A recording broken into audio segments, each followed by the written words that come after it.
She said, "Don't propose. My friends will laugh at the ring you can afford," so I didn't. I proposed to someone else. She watched from 2 tables away. 3 years ago, I was dating Claire for about 18 months. She worked in marketing and was obsessed with appearances. I was making $72,000 as a software engineer. After budgeting, I could afford a $2,800 engagement ring. I found a beautiful one at a local jeweler, classic design, good stone, and planned to propose on her birthday. I made reservations at her favorite upscale Italian restaurant and kept the ring in my jacket pocket. During dinner, I started talking about our future. Then Claire got serious. She said, "My friend Jessica got engaged last month and her ring was embarrassing. She tries to hide it because it's so small. I know you're thinking about proposing, but my friends would definitely judge whatever ring you buy right now. It would be humiliating for both of us." The ring in my pocket suddenly felt like it weighed 50 pounds. I asked, "So, what are you suggesting?" She said, "Maybe wait a few years until you're more established. I mean, look around. Those women have real rings, big ones. I can't show up with something tiny. Be realistic about where you are in life." That night, I returned the ring and got a full refund. She'd made it very clear how she saw me and our relationship. 2 weeks later, I broke up with her. "This is about the ring conversation, isn't it?"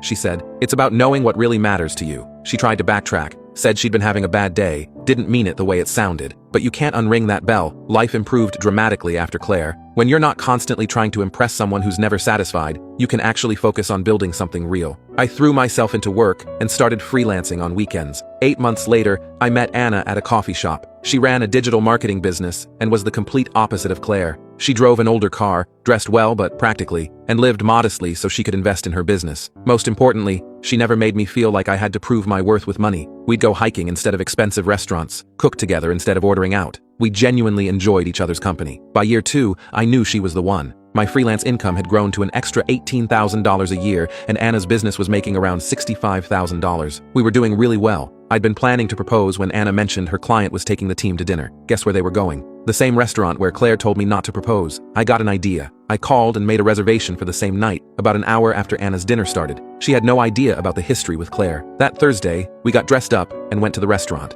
I saw Anna's client group at a table, about 8 people finishing up. Partway through our meal, I noticed someone familiar at their table. It was Claire. She must have gotten a job at Anna's client company. Claire looked at me, then at Anna, and I could see the surprise on her face. When dessert came, I took out the ring box. It was a gorgeous 1940s vintage ring I'd bought for $4,200. I got down on one knee. "Anna, you're the most incredible woman I've ever met. Will you marry me?" She said yes right away, crying happy tears. People around us clapped, and the waiter brought champagne. I glanced over and saw Claire and her group watching. "This is the most beautiful ring I've ever seen," Anna said. "How did you know exactly what I'd love?" "Because I pay attention to what matters to you." Claire's group finally left, but she looked back at us as they walked out.